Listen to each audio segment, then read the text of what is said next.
Selamat siang kalian teman-teman. Kita akan membahas tentang Julia Kristeva. Bagi beberapa orang, Julia Kristeva dikenal sebagai teoretisi feminis. Memang benar bahwa orientasi psikoanalisis dalam karyanya membuat ia mulai merenungkan sifat feminitas yang dilihatnya sebagai sumber yang tak bernama dan tak terungkap.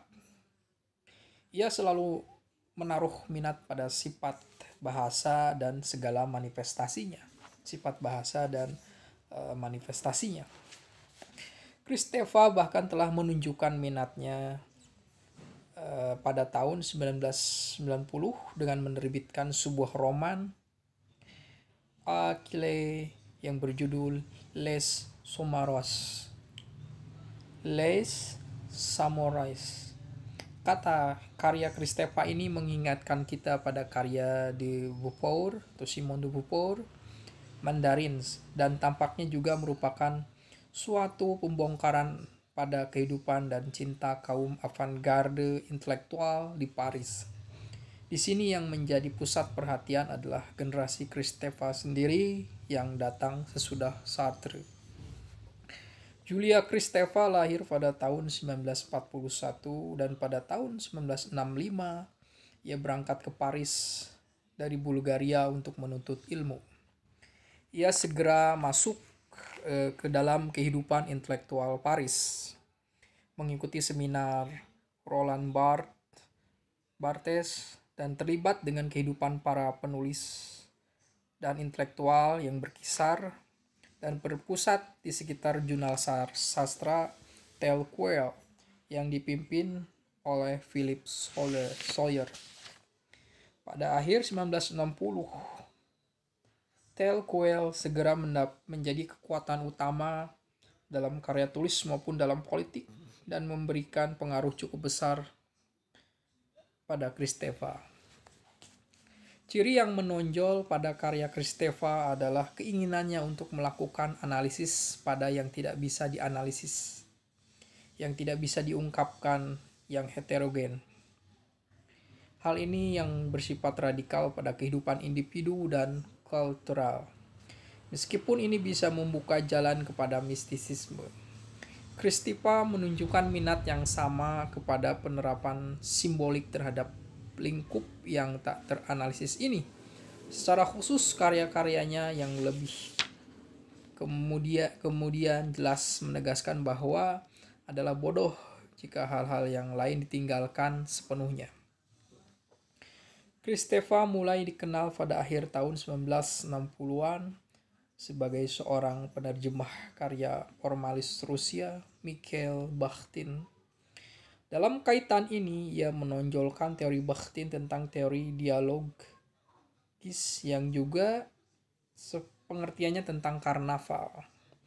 Segera sesudah itu Kristeva menjadi seorang teoretisi bahasa dan sastra dengan konsepnya yang khas Kristeva yaitu semi-analisis. Kristeva ingin menunjukkan bahwa semi-analisis menitikberatkan materialitas bahasa, suara, irama, perwatakan grafisnya. Ini tentang sema-analisis. Bukan hanya pada fungsi komunikatifnya. Bila logika dari yang terakhir ini bisa segera dimasukkan ke dalam prosedur ilmiah konvensional yang secara khusus dipakai untuk menghapuskan kontradiksi, maka landasan material bahasa tidak bisa dijelaskan dalam kerangka logika ilmiah konvensional semacam itu. Sebagai suatu pengejauhan tahan materialitas bahasa puitis tidak bisa diformalkan dengan menggunakan kerangka ini, tetapi membutuhkan kerangka yang jauh lebih luwes dan canggih, karena sifatnya yang secara mendasar bersifat heterogen, seperti dalam karya Joyce dan Mallarmé. Bahasa puitis menantang bentuk bahasa homogen yang umum diterima sebagai satu-satunya alat pemaknaan dan komunikasi. bahasa puitis mengganggu makna atau paling tidak membuka jalan ke sejumlah kemungkinan makna baru atau bahkan ke berbagai pemahaman baru. Oleh sebab itu, bila pada waktu awalnya kita tidak mampu memahami bahasa puitis, ini berarti suatu petunjuk sangat jelas dari pengaruh bahasa itu. Minat Kristeva dalam menganalisis sifat bahasa puitis yang heterogen sejak ia masih kuliah di Paris pada tahun 1960 dan awal 1970-an membedakannya dari para ahli semiotika lain yang lebih tertarik untuk melakukan formalisasi cara kerja bahasa konvensional. Ini memberi rasa untuk menangkap bahasa dalam bentuknya yang dinamis, keluar dari aturan dan praktis. Bukan dalam bentuknya sebagai suatu peralatan statis seperti yang sudah dikemukakan oleh beberapa ahli linguistik. Kristeva mengklaim bahwa pandangan tentang bahasa sebagai yang statis terikat dengan pengertian bahwa bahasa itu bisa direduksikan ke dimensi-dimensi yang bisa diterima oleh kesadaran dan mengesampingkan dimensi material, heterogen, dan ketidaksadaran. Minat pada ketidaksadaran membawa Kristeva untuk mengembangkan teorinya tentang subjek sebagai yang berada dalam proses. Di sini subjek tidak pernah hanya sebagai subjek kesadaran yang statis, artinya ia tidak pernah berupa suatu gejala statis yang berada dalam suatu bentuk imajiner yang bisa dikomunikasikan kepada orang lain. Selain itu, ia juga adalah bentuk yang tak terucapkan, tak bernama, dan teredam, yang hanya bisa diketahui melalui pengaruh dan ditimbulkannya. Pergulatan Kristeva pada hubungan antara bahasa dan pentingnya bahasa bagi pembentukan subjek mendorong Kristeva untuk mulai mengembangkan teori tentang semiotika. Pada tahun 1974 dalam tesis doktornya La Révolution du langage poétique, revolusi dalam bahasa puisi. Di sini ia membedakan le semiotique dari baiklah semiotika konvensional maupun yang simbolik. Lingkungan representasi imaji dan semua bentuk bahasa yang sepenuhnya terartikulasi. Pada tataran yang sepenuhnya bersifat tekstual, yang semiotik dan simbolik masing-masing berkorespondensi dengan yang disebut genoteks dan penoteks. Menurut Kristeva, genoteks itu bukan linguistik, ia hanya satu proses. Sebaliknya, penoteks sesuai dengan bahasa komunikasi. Ini adalah tataran tempat kita bisa membaca saat kita mencari makna kata. Walaupun begitu, baik penoteks maupun genoteks tidak bisa berdiri sendiri. Mereka selalu ada bersama dalam proses yang disebut Kristeva sebagai proses penandaan. Jadi mereka selalu ada dalam proses yang disebut proses penandaan antara genoteks dan fenoteks.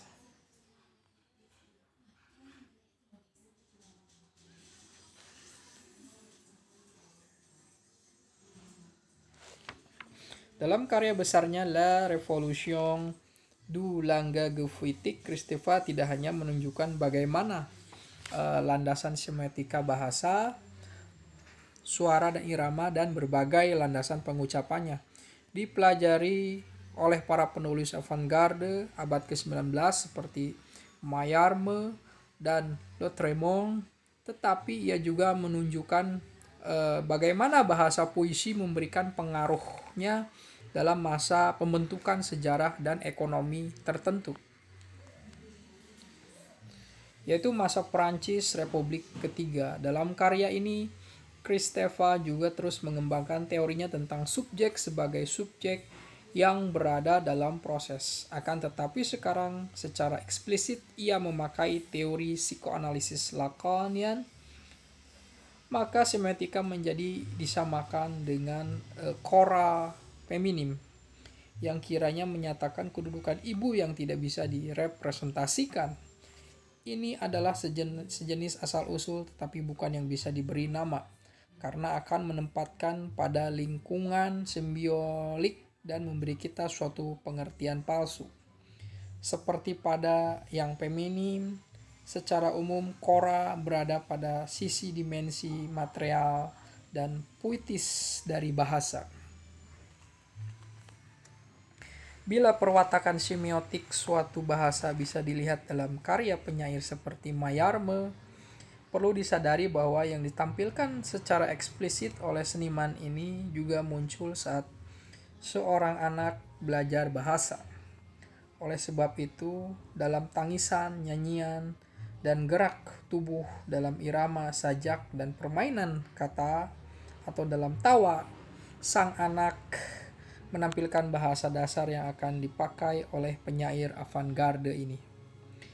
Hal ini adalah sebuah dimensi ekstralinguistik yang terkait dengan praktek penandaan, yaitu suatu praktek yang mampu mengguncangkan bentuk simbolik yang ada yang mungkin sudah membantu dan memungkinkan munculnya bentuk-bentuk baru.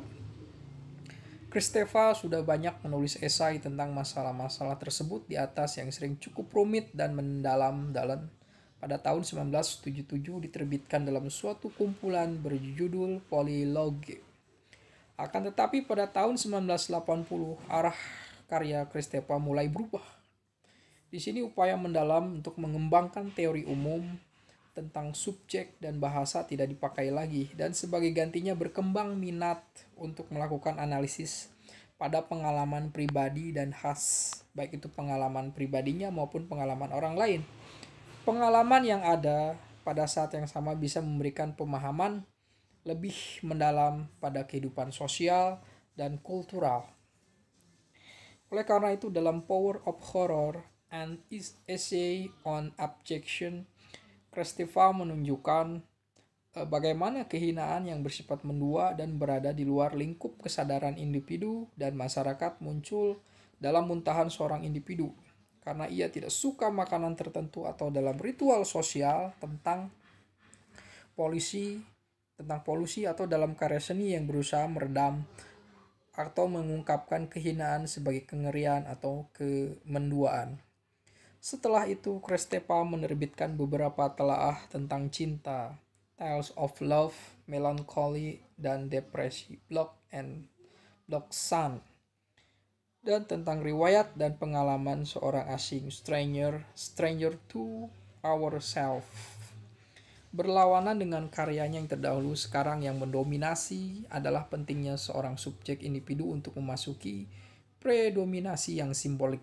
Sebagai contoh, cinta tidak mungkin ada tanpa kemampuan untuk melakukan idealisasi dan identifikasi. Kemampuan ini adalah prasyarat pembentukan identitas dan bergantung pada berhasil tidaknya pemisahan seseorang anak dari ibunya.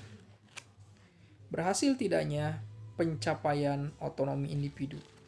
Bila kita tinjau pada yang lebih memiliki perwatakan religius, yang akan lebih mudah bagi kita untuk memahami manfaat pengertian tentang Tuhan sebagai cinta yang memainkan peranan dalam pembentukan subjektivitas atau agave. Agave adalah kekuatan yang datang dari luar, sumber identifikasi sementara yang pertama, perpisahan sementara yang pertama dari ibu. Tanpa agave, eros akan menjadi dorongan buta yang membawa kehancuran. Kristeva mengatakan bahwa agave dalam teori psikoanalisis tentang subjek setara dengan bapak prasejarah individu. Landasan pembentukan individu yang paling mendasar dan paling utama, mungkin pesan yang akan disampaikan di sini adalah bahwa identitas itu bukan segala-galanya, seperti yang tampaknya disarankan oleh para ahli semiotika awal, melainkan semacam keselarasan yang harus dicapai antara identitas dengan unsur puisi heterogen yang berfungsi untuk menghancurkannya. Berlawanan dengan cinta, melankoli itu setara dengan hambatan besar dalam upaya pembentukan kemampuan simbolik dan imajiner.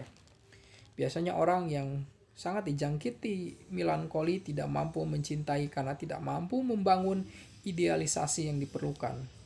Orang-orang melankolis dan yang berada dalam keadaan depresif hidup dalam perkabungan abadi untuk sang ibu.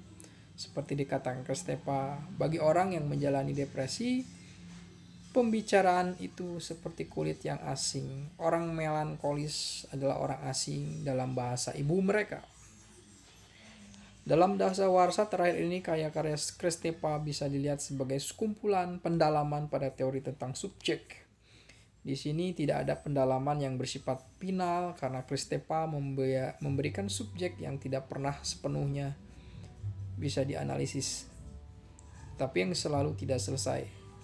Subjek sebagai rangsangan untuk melakukan pendalaman yang tak berhingga jumlahnya. Kristepa melihat bahwa ruang tempat dimainkannya dinamika subjektivitas adalah ruang artistik. Hal inilah yang membedakan Kristepa dari para kritikus dan ahli semiotika lainnya. Jadi karena setiap karya seni harus menunjukkan indikasi pengaturan dan kendali manusia agar bisa dikenali, maka tidak ada subjek yang lengkap sebelum karya ini muncul. Akan tetapi upaya-upaya artistik membangun subjek sebagaimana subjek ini membentuk karya seni. Selain itu, karena ada hubungan erat antara seni dan pembentukan subjektivitas, Kristepa selalu menemukan seni sebagai landasan analisis yang berguna. Oleh sebab itu, puisi Mallarmé menjadi bukti adanya perwatakan semiotika, sedangkan Romeo and Juliet menunjukkan adanya dinamika cinta, dan Dostoyevsky menunjukkan struktur penderitaan dan pengampunan dalam kaitannya dengan perwatakan melankolis. Bila ada yang menemukan suatu perwatakan yang terbuka, maka penerima pesan atau efek artistik akan mengembangkan kemampuan simbolik dan imajiner mereka. Maksudnya bahwa suatu karya seni bisa menjadi landasan suatu pengalaman otentik yang mampu membuka jalan demi suatu perubahan kepribadian.